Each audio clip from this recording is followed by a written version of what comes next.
All right, today we're going to tear down the business model of a creator who basically turned cultural controversy into a money-making machine. We're talking about the Aaliyah Yasin case study. So let's start with the big number, over $300,000. That's the minimum annual income we're looking at here. And just to put that into perspective for you, that's more than the average surgeon makes in the US.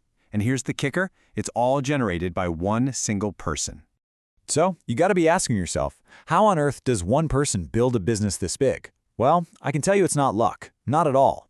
It's a really well thought out strategy, a super smart business model, and a brand that, honestly, you just can't ignore. So, let's break it all down. Okay, first things first, let's talk about her audience. This whole operation, it is not a one-trick pony. Her success is built on this really intricate ecosystem. We're talking 7 different social media channels, and each one has its own specific job to do. So yeah, she's basically everywhere you look, but she's smart about it. Instagram, that's for the more mainstream kind of lifestyle stuff, the top of the funnel. But X, formerly Twitter, that's where the real action is. That's where she posts the uncensored teasers that get people to click over to her paid platforms. It's a classic funnel strategy, and man, it works like a charm.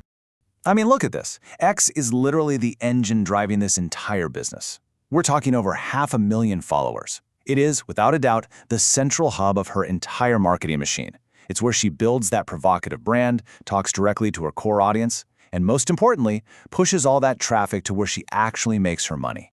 Okay, so she's got this huge, super targeted audience on X. Great.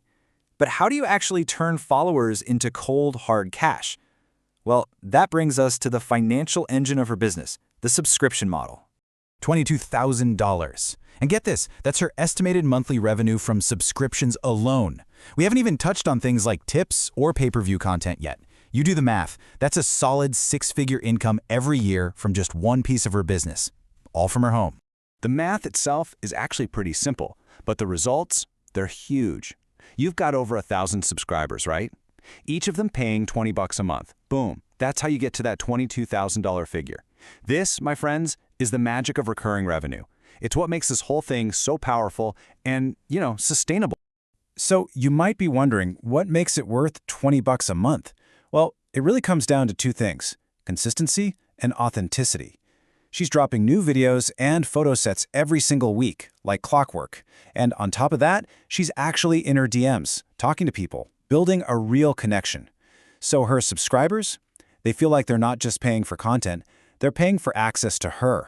And here's where it gets even smarter. Sure, subscriptions are the bedrock, making up about 65% of her income. But that's not the whole picture. She's diversified her income streams all on one platform. Tips and pay-per-view content, that's another 25%. And then you got custom content, which is super high margin, making up the rest. It's just a brilliant way to squeeze every last dollar of revenue out of the audience she already had.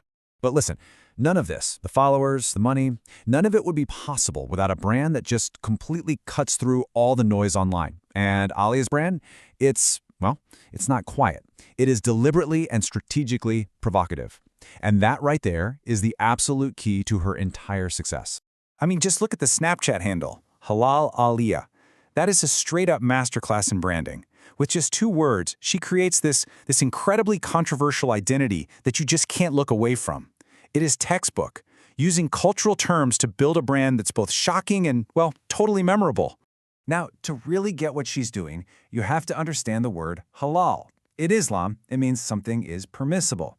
So what she does is pair this word with content that, for many, is considered haram or forbidden. It creates this explosive brand hook. It is a completely calculated move designed to get a reaction, and boy, does it work. And this right here, this is the central conflict that fuels her whole brand. On one hand, you have the traditional cultural expectations for a woman from a Muslim Pakistani background. And on the other, you have her, openly monetizing her sexuality for the whole world to see. It's that massive contrast, that tension, that makes her so compelling to people. And she leverages it brilliantly to build her audience.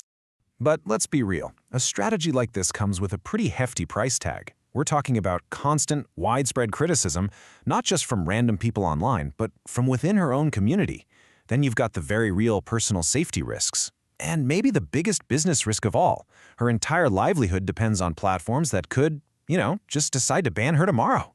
It's a very high-risk, high-reward game she's playing.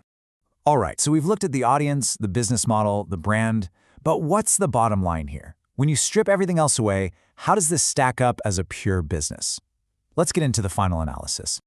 The expert rating from the source material really tells the story. And these scores are, well, they're really impressive. She's getting 9s out of 10 for content quality, strategy, and consistency. It all adds up to an overall rating of 8.5 out of 10. That puts her squarely in the top tier of creators. This is no accident, no flash in the pan. This is a well-oiled machine. And that really is the final takeaway. She's not some accidental success story. She is a calculated, savvy entrepreneur who made a very deliberate choice here, knowing full well what the trade-offs were. And then she just executed a proven business formula with almost perfect precision. It really is a masterclass in what it means to be a digital entrepreneur today. So ultimately, this whole case study just leaves us with this one big provocative question. In a world where anyone, literally anyone, can build a global brand from their bedroom, is this the new face of entrepreneurship? Is it all about personal choice, smart branding, and a willingness to just blow up cultural norms to get financial freedom? Or is there a line somewhere that maybe shouldn't be crossed? It's definitely something to think about.